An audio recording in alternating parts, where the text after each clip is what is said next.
जीवन है, कभी उतार कभी चढ़ाव आता ही रहता है। जीवन में सुख और दुख आते ही रहते हैं। रामचंद्र भगवान हम सबको सिखाते हैं कि कभी भी दुख आ जाए तो डरना मत। ये संसार है, जीवन है, उसमें उतार चढ़ाव तो आएगा ही आएगा। कभी सुख कभी दुख दोनों मिलते ही रहेंगे।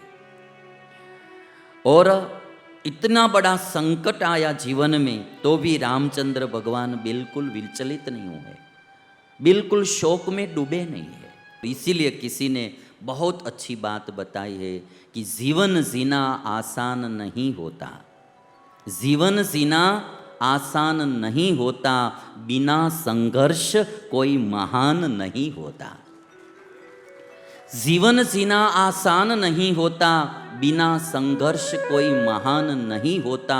जब तक न पड़े हथौड़े की चोट, पत्थर भी भगवान नहीं होता, पत्थर भी भगवान नहीं होता। एक पत्थर में से भगवान की मूर्ति बनानी है तो भी चोट तो खानी ही पड़ती है, तब ही पत्थर में से एक भगवान की मूर्ति बनती है और उसकी पूजा होती है। कोई भी महापुरुषों का जीवन देखेंगे तो जीवन में संघर्ष तो करना ही पड़ता है। अभी आप देखेंगे रामायण की बात, तो ऐसे तो त्रेता युग की बात है, तो त्रेता युग में मनुष्य की उम्र जो थी वो 10,000 साल की थी।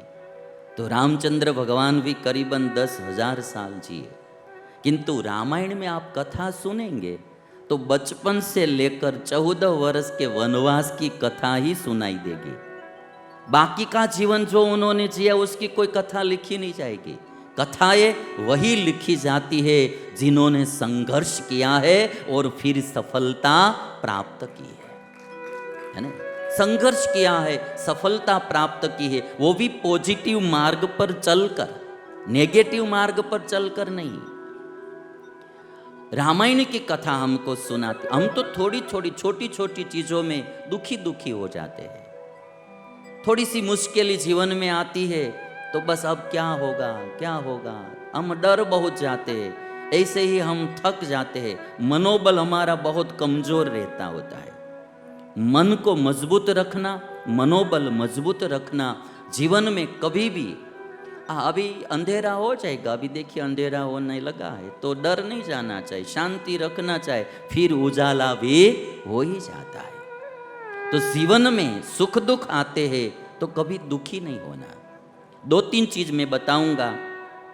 मुश्किल में लोग गलत मार्ग चुन लेते हैं। कभी भी जीवन में कोई विपत्ति आती है, मुश्किल आती है, तो एक तो आदमी व्यसन के मार्ग पर चला जाता है। टेंशन फ्री होने के लिए आजकल बहुत ये हो रहा है, युवा पीढ़ी में भी ड्रिंकिंग करना बहुत बढ़ गया है, ड्रग्स का सेवन बहुत बढ़ गया है। टेंशन दूर करने के लिए कोई नशे वाली चीज का सेवन मत करो, भगवान का आश्रय करो और सत्संग का आश्रय करो। अच्छी कथा सुनेंगे, उसमें से कोई ना कोई अच्छा रास्ता मिल जाएगा आगे बढ़ने का।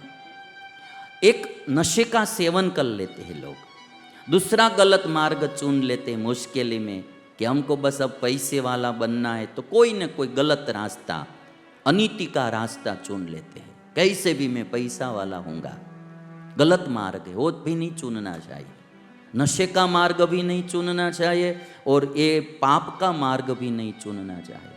तीसरा होता है, आदमी कभी कभी इतना मनोबल रहित हो जाता है, सुइसाइड कर लेता है।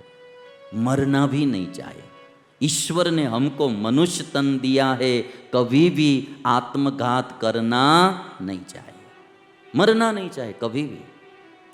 आज दुख आया है, कल सुख भी आएगा।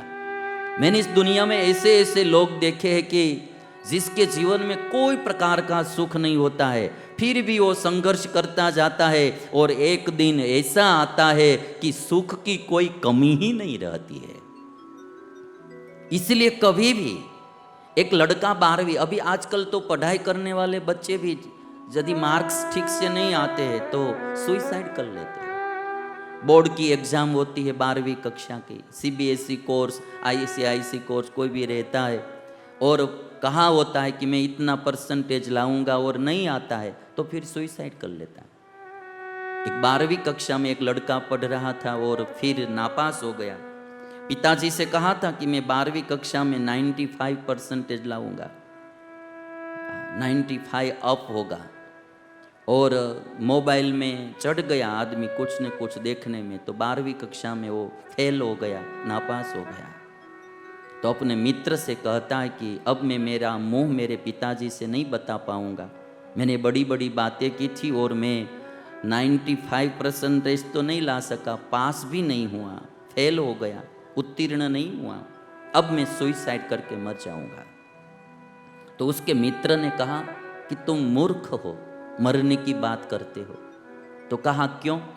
कि आज तुम मर जाओगे तो कहीं फिर जन्म लोगे तो वहां फिर से केजी से पढ़ना पड़ेगा तुम्हें, कहीं भी जन्म लोगे तो वहां फिर से केजी से पढ़ना पड़ेगा। 1 साल रुक जाओ, आगामी वर्ष में तुम पास हो जाओगे यार, मर नहीं जाना चाहिए।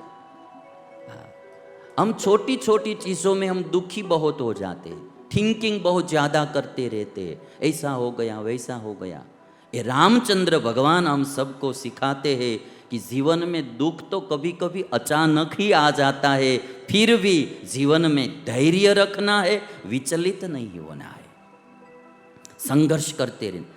तो आज जो मेरी एक कथा चल रही है वो कथा नहीं, ये मेरा मोटिवेशनल प्रोग्राम है कि जीवन में कभी भी हिम्मत नहीं हारना है, आगे ही आगे बढ़ना है, हिम्मत नहीं हारना है, संघर्ष में कभी भी पीछे हट नहीं करना है। रामचंद्र भगवान ने माँ से कहा कि कई माँ से, माँ मैं वन में जाऊंगा, आप चिंता मत करो। माँ कौशल्या के पास राम आए हैं, कौशल्या से कहा है कि मुझे वनवास मिला है। कौशल्या कहती है कि बेटा तुम हो अभी यहाँ, तो भी मेरी जो सपत्नी कई आदि मुझे परेशान करती है, यदि तुम वन में चले जाओगे तो मेरी परिस्थिति क्या होगी? राम कहते हैं कि माँ,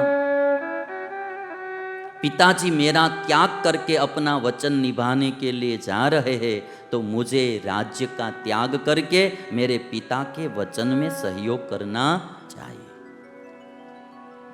और तब कौशल्या ने कहा कि बेटा जाओ, खुशी से तुम वन में जाओ। आशीर्वाद देते हुए माँ कौशल्या ने इतना कहा, अद्भुत आशीर्वाद दिया है माँ कौशल्या ने।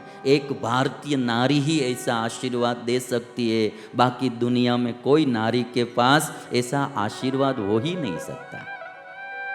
माँ कौशल्या कहती है कि बेटा तुमने तुम्हारे जीवन में जो धर्म का पालन किया है, वो धर्म वन में तुम्हारी रक्षा करेगा, धर्म तुम्हारी रक्षा करेगा।